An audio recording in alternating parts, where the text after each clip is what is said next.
तो कैसे हो मेरे दोस्तों, राधे राधे आप सबको। वेलकम टू द 26 दिसंबर। कल हमने क्रिसमस भी मनाया और कल हमने गुड गवर्नेंस डे भी मनाया था, और इसके रिगार्डिंग हम ऑलरेडी बहुत सारी बातें कर चुके हैं और उसके बारे में थोड़ा सा हम रिवीजन आज भी करेंगे। लेकिन आज का जो इम्पोर्टेंट डे है वो है वीर बाल दिवस।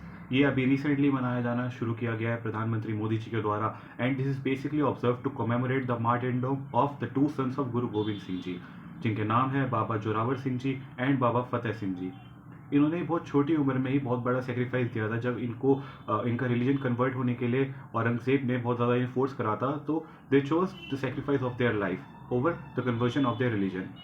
इससे पता चलता है कि जो बहुत छोटी उम्र में ही उन्होंने इतना ज़्यादा साहस कैसे दिखा पाए थे, क्योंकि उनके फंडामेंटल्स बहुत स्ट्रॉन्ग थे। और अगर इस चीज़ से अगर हम कुछ सीख सकते हैं वो ये है कि कभी भी अगर लाइफ में आपको कुछ बड़ा अचीव करना है तो सोसाइटी और आसपास की जो एक्सटर्नैलिटीज़ होती है जो कि आपको बहुत ज़्यादा डिस्ट्रैक्ट कर सकती है, तो it's very important to not learn something and to be firm on your fundamentals. क्योंकि जब एक बार आपके फंडामेंटल्स, आपकी नींव बहुत ज़्यादा स्ट्रांग होती है तो आप इधर उधर डगमगाते नहीं हो। लेकिन जब आप बाकी चीज़ों पे जो बाद में जो चीज़ें आती है उस पर जब ज़्यादा गौर करने लग जाते हो, ज़्यादा ओवर थिंक करने लग जाते हो, तो आपके जो कदम है वो डगमगाने लग जाते हैं। तो ऑलवेज रिमेंबर कि आपके फंडामेंटल्स, आपकी बेसिक्स, आपकी जो भी कंसेप्चुअल क्लैरिटी है, फिर जो भी आपकी फाउंडेशन है वो बहुत ज़्यादा स्ट्रांग रहनी चाहिए। या फिर गाने के थ्रू भी आप रिवाइज कर सकते हो, लाइक जो गाना है ना कि जाते नहीं कहीं रिश्ते पुराने किसी नए के आ जाने से। तो कभी भी अगर कोई नया इंसान आपको कुछ भी बता रहा है तो it should not mislead you और it should not lead you in a direction other than what your parents and what your mentors have taught you at the very early stage. तो it's not necessary, like for example the school that I was in, मुझे वो बिल्कुल नहीं पसंद था। किसी को भी अपने स्कूल नहीं पसंद होता, बिकॉज ऑफकोर्स वो टीचिंग वाइज इतना ज़्यादा कुछ खास भी नहीं था, बट उसने ऐसे डिसिप्लिन वाइज मुझे ऐसे सिस्टमिकली तैयार किया है कि हाँ भाई, अब जैसे वहाँ के कुछ बहुत स्ट्रिक्ट रूल्स थे, जैसे हमेशा हैंकी होना चाहिए, और हैंकी अब मेरे हमेशा पॉकेट में रहता है, and it's very good habit I think, जो बहुत लोगों के पास नहीं होती है। अपार्ट फ्रॉम दैट डिसिप्लिन होना चाहिए, और वहाँ पे हमेशा सुनने पे ज़्यादा गौर किया जाता था बोलने से ज़्यादा। तो जितना आप सुनते हो आप उतनी चीज़ें ग्राइंड कर पाते हो, और कई बार होता है उसके साथ साथ आपके अंदर पेशेंस भी बहुत ज़्यादा आ जाता है कि हाँ भाई पहले मैं सुन लूँ सारी बातें। बोलने की जो जल्दी होती है वो हमेशा मैं कहता हूँ बेकार ही रहती है, क्योंकि one should always listen to understand and not to reply. And जब आप अंडरस्टैंड करने के लिए सुनते हो तो आप पेशेंटली सुनोगे, इससे आपके अंदर पेशेंस आएगा, विजडम आएगी, मेरे को ऐसा लगता है, और आप ज़्यादा चीज़ें समझ भी पाओगे। तो moving on to this particular news, तो इस दिन प्रधानमंत्री मोदी जी ने इनॉग्रेट करा है सुपोषित पंचायत स्कीम, और 3500 चिल्ड्रन को पीएम राष्ट्रीय बल पुरस्कार के अवार्ड के साथ उन्हें अवार्ड भी किया जाएगा, मतलब अवार्ड दिया जाएगा 3500 चिल्ड्रन को जिन्होंने कभी ना कभी ज़रूर साहस दिखाया है अपनी लाइफ में। अब कुछ रिविजन के पॉइंट ऑफ व्यू डिस्कस करते हैं। तो NSIL, ये हम सब जानते हैं कि इसरो का एक कमर्शियल आर्म है। इसके अंदर और इन स्पेस के अंदर हमने कुछ टाइम पहले भी डिस्कशन करा होगा, अगर आपको याद हो, and I am really glad to know कि ये वाली चीज़ फिर से एक बार आई है, और इस चीज़ के बारे में ऑलरेडी क्लैरिटी के साथ डिस्कस कर चुके हैं कि NSIL और जो इन स्पेस है उन दोनों में क्या बेसिकली डिफरेंस है। क्योंकि दोनों हमें पता है कि वो इसरो से रिलेटेड है और प्राइवेट एंटिटीज से भी रिलेटेड है, बट एग्जैक्टली उन दोनों में क्या डिफरेंस है। तो जो NSIL है वो एक कमर्शियल आर्म है। इसका मतलब है कि अगर कभी इसरो की कोई सर्विसेज यूज़ करनी हुई किसी प्राइवेट एंटिटी को to launch their rockets, to launch their satellites, और to launch anything in the space through ISRO, not just private entities but even if other countries, अगर किसी और कंट्री को लगता है कि इसरो जो है उसके थ्रू अगर हम अपनी स्पेस में कोई सैटेलाइट भेजेंगे और वो एक उनके लिए चीपर ऑप्शन पड़ेगा, तो they can do so with the help of NSIL। वो कमर्शियल आर्म है जिससे इसरो की सर्विसेज को आप कमर्शलाइज कर सकते हो, उससे रेवेन्यू जनरेट कर सकते हो। But when we talk about in space, तो इन स्पेस जो है वो एक तरीके से मीडिएटर है जिसके थ्रू इसरो जो नॉन गवर्नमेंट एंटिटीज़ है उनके साथ कोलैबोरेशन करके कोई चीज़ कर सकता है, उनके बीच में एक लिंक बनाता है, उनके बीच में एक मीडिएटर ही बोलेंगे, mediator would be the right word. तो ये है, तो इन दोनों के बीच में ये डिफरेंस है, NSIL के बीच में और इन स्पेस के बीच में।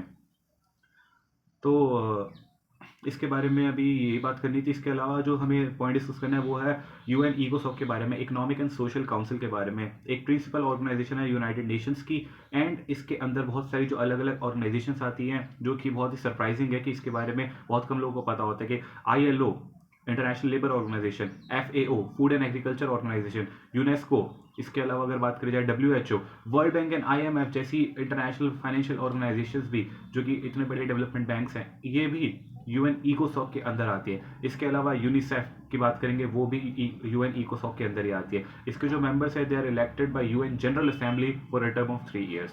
अब बात करेंगे next conference on disaster resilient infrastructure, 2019 में इस्टेब्लिश किया गया था। एंड इसके अलावा अगर कोई बहुत मेजर ऐसा इनिशिएटिव अगर इंडिया ने लिया है तो वो है international solar alliance. International solar alliance की बात करेंगे तो 2015 में उसको बनाया गया था, जिसका हेडक्वार्टर है गुरुग्राम इंडिया के अंदर। एंड इसका अगर रिसेंटली कोई जो मेंबर ऐड हुआ है वो है Moldova. Moldova has become it's 105th member country of ISA. अब बात करेंगे वापस से इसके बारे में, conference on disaster resilient infrastructure, ये 2019 में बना था। इसका जो हेडक्वार्टर है वो है न्यू दिल्ली के अंदर ही। तो ये जो हुआ था, ये यूएन की क्लाइमेट एक्शन समिट हुआ था न्यूयॉर्क में, वहाँ पर इसके बारे में डिस्कशन हुआ था। फिलहाल इसके अंदर अभी 31 कंट्रीज हैं, 6 इंटरनेशनल ऑर्गेनाइजेशन है और 2 प्राइवेट सेक्टर ऑर्गेनाइजेशंस भी है। तो इंडिया ने लॉन्च किया था infrastructure for resilient island states, ताकि जो हमारे आइलैंड स्टेट्स हैं उनमें कभी भी अगर कोई भी क्लाइमेट से रिलेटेड कभी कोई दिक्कत आती है, कोई भी डिजास्टर हो सकता है, तो उससे अच्छे से उसको एम्ब्रेस किया जाए और अपने आप को स्ट्रॉन्ग पोजीशन में बचाया जा सके और उसको दोबारा से रीडेवलप भी कर पाए। तो इन सब के लिए ये प्रोग्राम बेसिकली स्टार्ट हुआ था।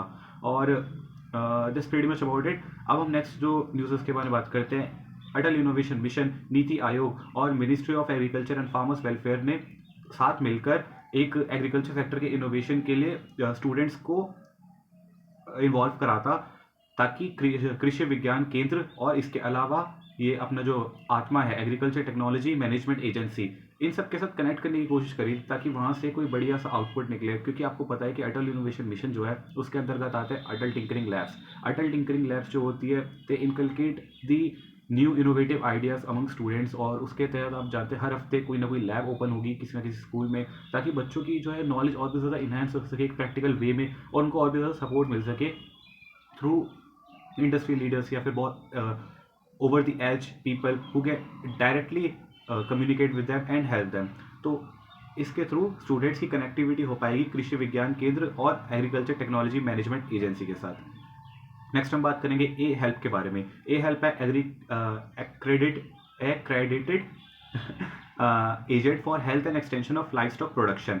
ये लॉन्च किया गया था ministry of fishing, animal husbandry and dairying and ministry of rural development के द्वारा। अब जैसे कि नाम से ही अगर हम गेस कर सकते हैं तो accredited agent for health and extension of life stock production, life stock production को हमें एक्सटेंड करना है और उसके लिए जो भी हेल्प हो सकती है वो हमें इसमें प्रोवाइड करनी है। नेक्स्ट हम बात करेंगे एक्सरसाइज कवच के बारे में। तो एक्सरसाइज कवच जो है एक जॉइंट मिलिट्री एक्सरसाइज है, जिसके अंदर मिलिट्री वो जॉइंटली हम उसके अंदर एक्सरसाइज करेंगे। उसमें आएगी आर्मी, नेवी, एयरफोर्स और हमारा कोस्ट गार्ड एरिया। नेक्स्ट हम बात करेंगे मिनिस्ट्री ऑफ होम अफेयर्स की। मिनिस्ट्री ऑफ होम अफेयर्स ने इंप्लीमेंट किया है vibrant villages program, basically to develop the border villages which are underdeveloped. And उसके अंतर्गत जो सबसे इंपॉर्टेंट चीज़ है वो ये है कि उसके अंदर जो रोड्स है उसको अच्छे से हमें इम्प्लीमेंट करना है। और क्योंकि roads is the basic infrastructure, अगर आप किसी भी चीज़ को डेवलप कर रहे हैं तो उसके डेवलपमेंट के लिए आपको बार बार वहाँ पे जाना पड़ेगा। तो इट्स रियली इंपॉर्टेंट कि सबसे पहले और सबसे इंपॉर्टेंट चीज़ है उसकी रोड की कनेक्टिविटी बहुत अच्छी होनी चाहिए। अगर आप कहीं पर रहते भी है दैन इट्स रियली इंपॉर्टेंट कि आपके आसपास हाईवे हो, आपके आसपास कोई ऐसी जगह हो जैसे बस स्टॉप हो, मेट्रो स्टेशन हो, तो बहुत कन्वीनियंट बन जाता है किसी के लिए भी आपके पास आना है, फिर आपको भी कहीं जाना हो तो। नहीं तो बहुत इश्यूज होते हैं कि एक जगह से दूसरी जगह जाने के लिए आपको सबसे पहले मेन जो कनेक्टेड रोड है उस तक जाने में, और उसमें बहुत ज़्यादा टाइम भी वेस्ट होता है। एंड टाइम इक्वल्स मनी, उससे बड़ा तो कोई कॉस्ट है ही नहीं।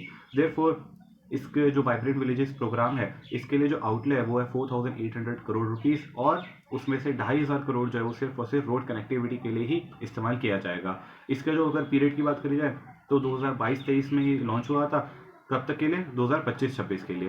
बेसिकली क्या होता है कि जो विलेजेस होते हैं बॉर्डर एरियाज में, वहाँ पर क्योंकि ऑलरेडी बहुत ज़्यादा इश्यूज है तो लोग वहाँ से वो विलेजेस छोड़ के चले जाते हैं। So to retain the population in that particular area it is very important कि उसको हम बिल्ड भी तो करें, उसको डेवलप भी तो करें। इसको भी बोलते हैं पुल डिमांड, कि आप कोई चीज़ को इतना ज़्यादा अच्छी तरह डेवलप करो कि लोग खुद खींचे चले आए और खुद जाना ही ना चाहें वहाँ से। नेक्स्ट हम बात करेंगे थोड़ा इकोनॉमिक कंसेप्ट के बारे में। An increase in GDP can be a result of an increase in demand for goods and services which can contribute to demand pull inflation. ये इसी के बारे में मैं बात कर रहा था कि जब जीडीपी बढ़ेगी, जब गुड्स एंड सर्विसेज की प्रोडक्शन बढ़ेगी तो उससे क्या होगा कि जीडीपी बढ़ रही है, गुड्स एंड सर्विसेज अगर आप प्रोड्यूस कर रहे हो, तो अगर आप गुड्स प्रोड्यूस कर रहे हो या फिर अगर आप खरीद भी रहे हो, कुछ भी अगर खरीद रहे हो, तो इसका मतलब है कि आपने कुछ काम करे होंगे, और जो काम करे होंगे either you must be producing goods और you must be rendering services. तो अगर आप किसी चीज़ के परचेजर हो, तो कोई ना कोई उसका सेलर है, और अगर कोई उसका सेलर है तो वो भी किसी चीज़ का परचेजर होगा जिसका हो सकता है आप सेलर हो। तो ये पूरी एक सर्कुलर इकोनॉमी बन जाएगी, जिसके अंदर जब भी कभी जीडीपी में ग्रोथ होगी तो दोनों के दोनों ही अपलिफ्टमेंट होगी, ऐसा नॉर्मली देखा जा सकता है। However sometimes it is the case when rich gets richer and poor gets poorer. But अगर इसको देखें कि अगर जीडीपी हमारी इतनी ग्रो हो रही है, तो डेफिनेटली सभी का उसमें डेवलपमेंट होगा ही होगा। तो जब ऐसा होगा तो डिमांड पुल इन्फ्लेशन होगी, कि आपकी भी उससे इनकम बढ़ेगी, क्योंकि आप कोई अगर और कंज्यूमर कोई अगर चीज़ खरीद रहा है, तो हो सकता है वो आपकी सर्विसेज इनडायरेक्टली परचेज कर रहा हो, तो उससे आपकी इनकम बढ़ेगी, और आपकी इनकम बढ़ेगी तो आप भी खर्चे करोगे तो इन्फ्लेशन बढ़ेगी। तो जीडीपी के बढ़ने से डिमांड पुल इन्फ्लेशन होती है, कि ऑटोमेटिकली आप डिमांड कर रहे हो तो इस वजह से इन्फ्लेशन बढ़ रही है, क्योंकि आप now you want to increase your standard of living. Next हम बात करेंगे इसी के ही कंटिन्यूशन के बारे में। A decline in aggregate demand can lead to stagflation by reducing economic growth. अब अगर सभी की ओवरऑल एग्रीगेट डिमांड अगर कम हो जाएगी, तो इससे क्या होगा, हमारी जीडीपी नहीं बढ़ेगी। इन्फ्लेशन तो बढ़ ही सकता है, क्योंकि इन्फ्लेशन बहुत रेयरली होता है कि हम देखते हैं कि इन्फ्लेशन अब नेगेटिव में जा रहा है। इन्फ्लेशन होता रहेगा, लेकिन इन्फ्लेशन बढ़ रहा है, लेकिन इकोनॉमिक ग्रोथ नहीं, क्योंकि एग्रीगेट डिमांड बहुत कम हो गई है। अब जब डिमांड कम हो जाएगी और इन्फ्लेशन बढ़ेगा, तो स्टैगफ्लेशन इसी को ही तो बोलते हैं। तो ये था हमारा सारा रिविजन का पॉइंट व्यू। अब हम बात करेंगे आज के न्यूज़ के बारे में। आज के न्यूज़ में हम एक जो कैन बेटवा रिवर है, जो गुड गवर्नेंस डे पर भी हमने इसके बारे में बात करी थी, तो कैन बेटवा रिवर का जो लिंक है, जो कि बुंदेलखंड रीजन में होने वाला है, उसके बारे में एक दो चीज़ें हम और डिस्कस करेंगे। वो है कि ये जो बेसिकली लिंक है, ये 230 किलोमीटर का होने वाला है, और इसका जो आउटले है वो है 45,000 करोड़ रुपीज़। बहुत बड़ा बजट है और बहुत इंपॉर्टेंट भी है, क्योंकि दोनों के जो रिवर्स का जो लिंक है वो जब मिलेगा, तो जो न्यू एक रिवर काइंड ऑफ बनेगी, तो उससे बहुत सारे जो बेनिफिट्स मिलेंगे। उसमें से तो ये है कि वाटर स्कार्सिटी उस एरिया में ख़त्म हो जाएगी। फिर that flow can be use for electricity generation, hydro electricity उससे जनरेट हो सकती है। फिर हम अगर इसके अलावा भी बात करी जाए, तो ये जो रिवर्स है, ये किस मेन रिवर की ट्रिब्यूटरी है, द यमुना की। अब दा मेरे को फिर से एक बार याद दिलाना चाहिए कि दा यमुना के आगे दा हम इसलिए लगा रहे हैं because the article is use before the name of any river. अब बात करेंगे स्टार्टअप नेशन के बारे में। तो इंडिया एक स्टार्टअप नेशन है। यूएस के बाद, चाइना के बाद इंडिया आता है 3rd नंबर पे ग्लोबली सबसे ज़्यादा स्टार्टअप्स जो बनाता है, और सबसे अच्छे जो स्टार्टअप्स बनाता है। तो इसके बारे में अगर हम बात करते हैं स्टार्टअप के बारे में, तो सबसे पहला वर्ड जो हमारे माइंड में क्लिक करता है वो है यूनिकॉर्न। अब यूनिकॉर्न क्या होता है, वो कंपनीज जो अभी रिसेंटली स्टार्ट हुए विद इन 10 ईयर्स, एंड उनकी वैल्यूएशन $1 बिलियन से ज़्यादा हो चुकी है, and at the same time they are not listed on any stock exchange. तो ये 3 क्राइटेरिया जो कि बहुत इंपॉर्टेंट है। एक तो 10 साल से कम होने चाहिए, दूसरा $1 बिलियन की उनकी वैल्यूएशन होनी चाहिए, और तीसरा वो स्टॉक मार्केट में लिस्टेड नहीं होने चाहिए। 1 बिलियन की जो वैल्यूएशन है, उसका ये मतलब नहीं है कि 1 बिलियन उनका रेवेन्यू हो या फिर ग्रोथ हो। इट मीन्स कि उनकी वैल्यू इतनी ज़्यादा है कि अगर वो बेच रहे अपनी कंपनी, तो उनकी कंपनी को $1 बिलियन में खरीदा जा सकता है। अब ये कैसे होता है, कई बार ऐसा होता है कि कोई कंपनी के रेवेन्यू बहुत अच्छे होते हैं, कभी कभी किसी की प्रोजेक्शन बहुत अच्छी होती है कि अगर ये ऐसे चलते रहे तो अगले 2-3 सालों में बहुत ज़्यादा बूम करेगी। या फिर क्या हो सकता है कि उसकी गुडविल जो है वो भी उसको आप मॉनेटरी टर्म्स में इवेलुएट कर सकते हो। कि फॉर एग्जाम्पल अगर 2 इंसान है, ठीक है, कोई एबीसी नाम का अगर कोई कंपनी खोल रहा है, और कोई रतन टाटा का प्रोडीजी जो है वो कोई अपनी कंपनी खोल रहा है, तो ऑब्वियसली उस कंपनी की उसकी गुडविल बहुत ज़्यादा अच्छी होगी, because he is coming from a good brand. Similarly that's why the whole brand games, that how the whole brand game plays. जैसे अगर आप बहुत अच्छी किसी कॉलेज से आ रहे हो, आईआईटी से निकल रहे हो, आईआईएम से निकल रहे हो, एफएमएस से निकल रहे हो, या फिर अगर आप कोई बहुत अच्छी कंपनी छोड़ के किसी और कंपनी में जा रहे हो, डेलॉयट, पीडब्ल्यूसी, या फिर अगर एसबीआई की बात करें, आरबीआई की बात करें, यूपीएससी अगर आप ड्रॉप आउट करके जा रहे हो, तो दीज ऑल थिंग्स, ये क्या, ये आपकी ब्रांड वैल्यू को इंक्रीज करता है। तो इससे आपकी गुडविल बढ़ती है कि हाँ यार, अगर कोई लड़का यहाँ से आ रहा है तो डेफिनेटली इसके अंदर कोई बात होगी। तो that is the whole game. Next हम अगर इसके बारे में बात करें स्टार्टअप के बारे में, तो हमारे पास 2 स्कीम्स है जिसके बारे में डिस्कस करना है। एक तो भास्कर है। भास्कर की फुल फॉर्म है Bharat startup knowledge access registry. Basically इसके अंदर जितने भी स्टेक होल्डर्स होंगे स्टार्टअप से रिलेटेड, उन सबकी एक रजिस्टर में टेबल, उनकी इन्फॉर्मेशन होगी इसके अंदर। ये पर्टिकुलर आता है डीपीआईआईटी के अंदर, जो कि मौसी के अंदर है। अब ये मौसी कौन है, ये हमारी बहुत प्यारी मौसी है। हालांकि इनको हम बोलते प्यार से निर्मलता है, बट इन्हीं की ministry of commerce and industry. अब बात करेंगे समृद्ध 2021 के बारे में। समृद्ध की फुल फॉर्म है startup accelerator of MeitY for product innovation development and growth. इसके अंदर 40 लाख तक का फंड प्रोवाइड करा जाता है, प्रोवाइडेड कि वो जो है स्टार्टअप के एक्सेलरेशन में काम करी जाए। अगेन ये मीटी के अंदर आता है, ministry of electronics and information technology for product innovation development and growth. Next हम बात करेंगे, अमित शाह जी ने इनॉग्रेट कराई 10,000 MPACS for multipurpose and PACS आपको पता है, primary agriculture credit societies. Basically इनका रोल क्या होता है, फाइनेंशियल इंक्लूजन को और भी ज़्यादा बढ़ावा देना, और भी ज़्यादा लोगों से फाइनेंशियली इन्वॉल्व रहना, और उन तक गवर्नमेंट की जो स्कीम्स है वो अच्छे से पहुंचाना, और एक बहुत ही अच्छा group banana which can again create a unity just like self help groups. अब इसके अंतर्गत आप प्राइमरी एग्रीकल्चर जो कोऑपरेटिव सोसाइटीज़ है, इसको आप बहुत तरीके से यूज़ कर सकते हो। You can also help them in creating जो हमारे भारतीय जन औषधि परियोजना है, उसके जो जन औषधि केंद्र है वो भी इसके थ्रू आप खुलवा सकते हैं। So basically the whole agenda of this is to create up to 2 lakh PACS। अब इसको मैनेज कौन करता है? मैनेज करता है इसको मतलब इसमें जो मेन की रोल प्लेयर्स हैं वो है NABARD, NDDB national dairy development board, इसके अलावा NFDB national farmers development board.